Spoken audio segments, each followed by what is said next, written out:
cleaning doesn't just mean organizing your closet. It's also a good chance to clean up some of those bad habits, including dating. We turn to Dr. Viviana for some advice. Oh my gosh, Dr. Viviana, how are you?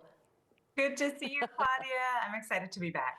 Yes, well, dating is rough these days. You know what? We hear it all the time. But what are some bad habits to look out for?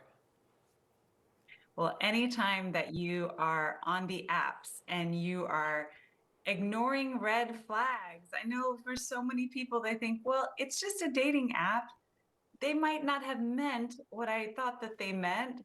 Well, unless you confirm that, then you need to be saying that is a red flag and I need to address it.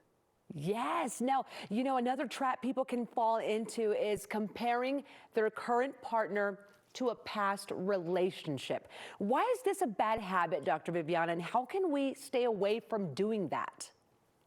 Well, the way that our brains work, it completely makes sense that we really want to kind of figure out based off of what happened before, what do I want now? And that can include all of the things that worked out really well, but don't forget that there were at least a few things that did not work out well at all. So as long as you're taking that information in and allowing yourself and your brain to really process it as new information, then I think you'll be fine.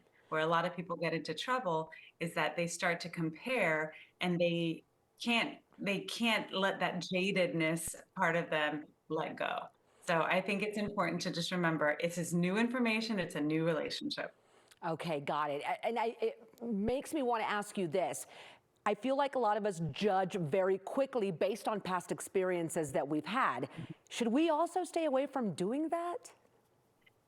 Don't pass judgment so quickly. If you don't have enough information to even know whether or not you like this person, then you shouldn't think you have enough information to not like them. So make Okay. sure that you're asking those questions. Don't leave yourself wondering like, darn it, what do they mean by that? Go ahead and ask. Hey, what do you mean by that? You keep referring to your last relationship. How did it end? Oh yeah, did it end? A lot Got of it. people don't ask questions to answer them while they have the person in front of them. This is your opportunity. Okay, good advice. Now, communication is key in any relationship. What can happen if that starts to go away? Don't assume it's based off of their feelings for you. Oftentimes, we live in worlds and we have obligations that are outside of the relationship. So make sure that you're telling them, hey, we haven't been texting as much as usual. Is something going on over there? Are you distracted by something? Do you have other responsibilities?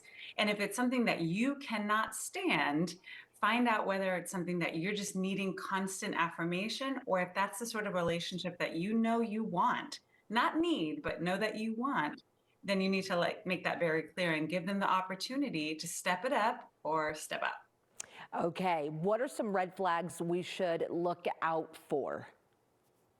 I think if someone stops very abruptly without willingness to give a reason, so if they're not communicating, if they're not texting back, if all of a sudden those plans that you thought you had this weekend come and go and nothing was said, obviously I'm the kind of person who thinks, well, let's make sure that we understand why before judging. So if they don't give you any sort of feedback or if they refuse to give you any information about that, then that's somebody who's maybe just not great at communication and they're probably going to need a lot of work. And I would start to step back and let them know why. Be very clear. You know, you might be able to help them in future relationships, which a lot of people don't want to do, but I think it's a great thing. Okay, awesome advice, Dr. Viviana. And my last question to you is, why should people consider letting go of those bad habits, and what's a good way to do that? Well, if your past history of habits hasn't been helping you, then the only choice that makes sense is to start new ones. You never know if a new way of looking at something or a new way of starting to ask questions and be more curious or give the other person an opportunity to also ask questions and be more truthful. You never know if that's going to be the difference between love or heartbreak. All right, well, it's Dr. Viviana, everyone. Thank you so much for that great advice today.